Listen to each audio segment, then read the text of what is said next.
Buen día, les habla Julio Jiménez en Twitter, @JulioCoco. Hoy estoy acá para plantearles un pequeño análisis sobre lo que ha ocurrido con la situación de las elecciones presidenciales adelantadas del 14 de abril.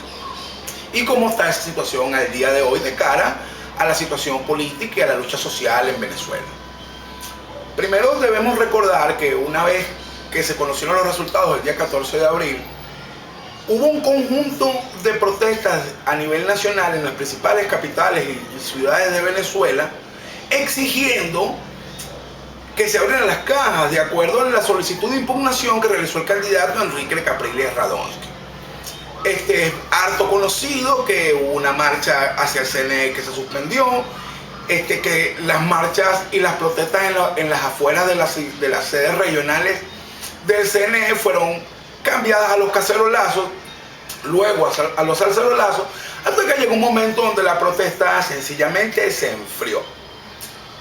Ciertamente, la protesta se enfría debido a una decisión que toma el candidato Enrique Capriles en conjunto con el Comando Simón Bolívar y la Mesa de Unidad Democrática, que es pelear el asunto de las elecciones robadas usando una táctica jurídica, una táctica en tribunales que consistía en impugnar ante el CNE, lo cual se hizo. El CNE no permitió que las auditorías se realizaran de acuerdo en principio a lo contemplado en la ley, y en segundo lugar tampoco según las exigencias del candidato y del comando que fue quien presentó la impugnación. Luego de eso, ir a impugnar estas elecciones al Tribunal Supremo de Justicia de Venezuela, donde, bueno, todos sabemos cuál es la conformación política de esa corte, y bueno, yo soy de los que cree de que eso no va a progresar. Recordemos que el candidato nos solicitó a todos los que votamos por él que nos adhiriéramos al recurso de impugnación y que en los próximos días estaría diciendo cuáles eran los pasos a seguir para adherirnos. Creo que son muy escasas las adhesiones y hasta el momento, por lo menos yo desconozco cómo hacer para adherirme a tal recurso. Pero la táctica era que una vez que el Tribunal Supremo de Justicia venezolano negara el recurso de impugnación del candidato, ir a tribunales internacionales a impugnar el caso, y de tal manera que ya en un tribunal medianamente imparcial presentar todas las pruebas de lo que ocurrió y que un dictamen internacional fallara para la repetición de esas elecciones presidenciales en Venezuela. Eso conjuntamente combinado con una presión de parte de los electores cuya violencia fue violentada con esos resultados, bueno, lograron una repetición de las elecciones. En mi video anterior, cuando todo esto estaba en desarrollo, creo que lo saqué a finales de abril, yo supe decir que estábamos en presencia de una victoria en desarrollo, en la construcción de una victoria. Hoy debo decir que no, que esa victoria no se construyó y que ya fracasamos. Ahora, ¿por qué fracasamos? Yo creo que eso es lo que nos llama hoy a la reflexión de cara a futuras acciones político-electorales. Todo esto se da en un marco donde la lucha social en Venezuela dispersa. Había lucha por el problema de la escasez, lucha por la inseguridad, todo lo que tuvo que ver con las agresiones y presiones del Estado contra los empleados públicos, que generó reacciones, y ninguna de estas protestas y de estas luchas aisladas del hecho electoral fueron comprendidas, impulsadas y lideradas por el candidato Enrique Capriles, ni por el Comando Simón Bolívar, ni por la Mesa de Unidad. En principio, ese divorcio del liderazgo político con respecto al hecho social trajo como la primera consecuencia un desfase entre los deseos y los problemas de la gente y los deseos y problemas de la clase política.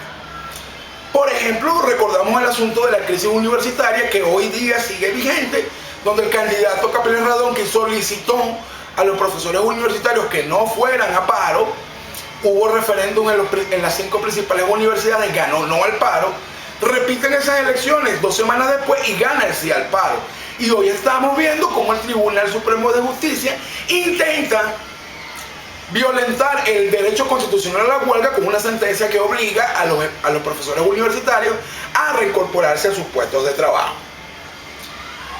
Ese es el primer elemento. El segundo elemento tiene que ver con que el Comando Simón Bolívar y Enrique Capriles iniciaron un conjunto de giras internacionales para presentar el caso del fraude en Venezuela, las pruebas y el análisis de la situación como tal. Hasta que llegó el momento donde el señor Enrique Peña Nieto, presidente de México, dice que no se va a reunir con él. A los próximos días el nuevo Papa, el Papa Francisco, estaba a punto de reunirse con el señor Capriles, pero ocurrió algo que es lo que en definitiva define todo esto. Y es que hubo un acuerdo entre el gobierno de los Estados Unidos y el gobierno de Venezuela, donde, entre otras cosas, Chevron Texaco entra a formar parte de los convenios operativos de la faja petrolífera del Orinoco, donde se le dan algunas concesiones para la exploración del coltrán y algunas otras cosas que tienen que ver con importaciones de productos terminados. Esa negociación trae como consecuencia que entonces el señor Maduro se entrevista con el Papa, sale esa famosa foto de Elías Agua con John Kerry riéndose, y de un momento a otro un conjunto de gobiernos extranjeros empiezan a cerrarle la puerta a la Mesa de Unidad Democrática, a los diputados de la mesa y al mismo Capriles. El último caso que vimos fue el de la señora Bachelet, quien dijo, bueno, no tengo puesto en mi agenda para reunirme con el señor Capriles.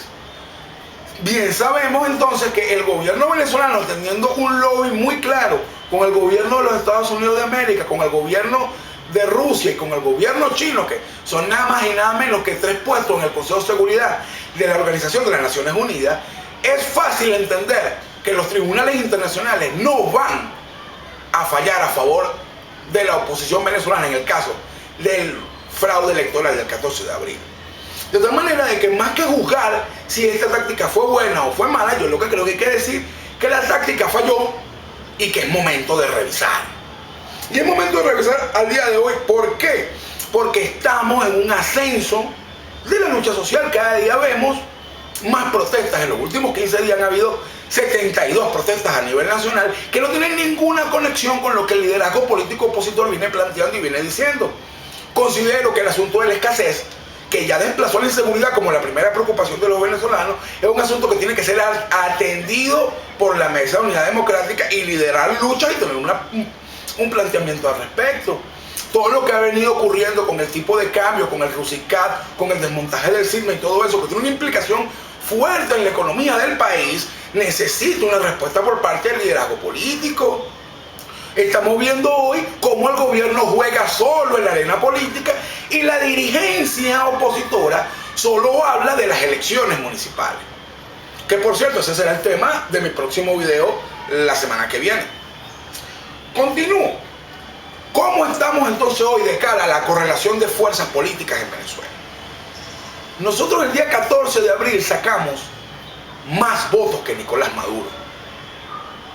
Eso es cierto, eso no significa que hayamos sido mayoría ese día, pero los días subsiguientes, cuando planteamos frontalmente la lucha por la representación de las elecciones, la oposición y el candidato Enrique Capriles llegaron a un tope de popularidad histórico en los últimos 14 años de régimen político.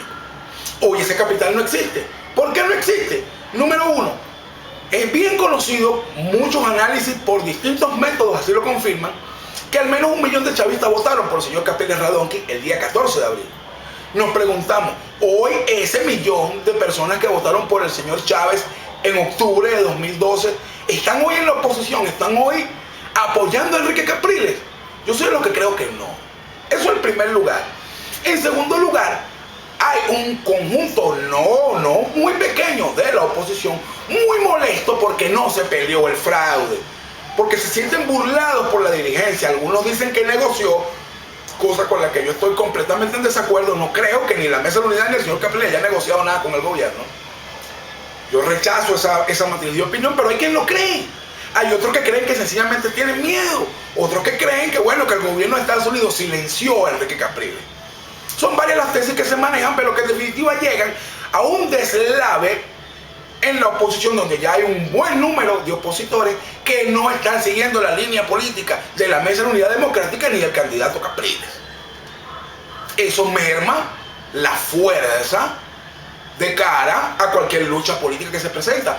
Pero hay un tercer grupo de personas que son los que están hoy descontentos con las candidaturas para las elecciones municipales de diciembre de este año, donde hay un conjunto de candidatos que andan planteando de que hay que revisar las candidaturas de la Mesa de la Unidad Democrática porque son candidaturas electas en primarias a destiempo, donde la política se ha movido, los liderazgos han cambiado y bueno, están pidiendo una revisión de eso, cosa que en mi parecer es completamente legítima. Entonces, este conjunto de personas, junto con sus seguidores, hoy no están en sintonía con la política y el discurso de la Mesa de la Unidad ni del señor Capriles. Incluso vimos como un candidato de Primero Justicia, precandidato de Primero Justicia a la alcaldía de Maracaibo, como es el señor Guanipa, a pesar de que se retiró públicamente en presencia de Enrique Capriles, salió diciendo un conjunto de cosas muy duras en su cuenta Twitter. Eso es para analizarlo. Entonces, ¿cómo queda entonces la correlación de fuerza? Bueno, en principio, la fuerza nuclear de la Mesa de la Unidad Democrática y de Capriles hoy no es de 7.250.000 personas, es mucho menos. Ahora, ¿qué pasa en el espectro chavista? Hay un descontento muy fuerte con el gobierno de Maduro, se siente en las calles, se siente en los batallones de PSUV, donde usted lo ve. Pero ese descontento que se tradujo en votos para Capriles Radón, que el día 14 de abril, hoy no se estarían traduciendo en votos a los candidatos de la Mesa de la Unidad Democrática, ni a las elecciones municipales, ni a unas elecciones presidenciales que pudieran adelantarse. Que en todo caso es lo que nos importa. ¿Qué pasaría si mañana repiten las elecciones presidenciales en Venezuela? El señor Schemer sale diciendo que gana la oposición. Yo creo que no. Y con mucha preocupación y con mucho dolor. ¿Por qué? Porque el capital político que nosotros acumulamos de manera unitaria en torno de la candidatura de Capriles el día 14 de abril, hoy ese capital no está unido. Ese proceso hermoso que nos dio tanta fortaleza, esa unidad que logramos el 14 de abril, hoy no existe. Yo creo que estos son temas que debemos reflexionar, que debemos analizar de cara a los escenarios políticos que se nos avecinan, porque el gobierno sigue jugando, el gobierno nos sigue mal gobernando, los problemas siguen aumentando y nosotros como base opositora, como fuerza motriz de los cambios en Venezuela, tenemos la responsabilidad en las manos de detener esto. ¿Seremos eficaces? ¿Lo lograremos? Eso depende de nosotros. Hasta una próxima oportunidad. Les habló Julio Jiménez en Twitter, @JulioCoco. Buen día.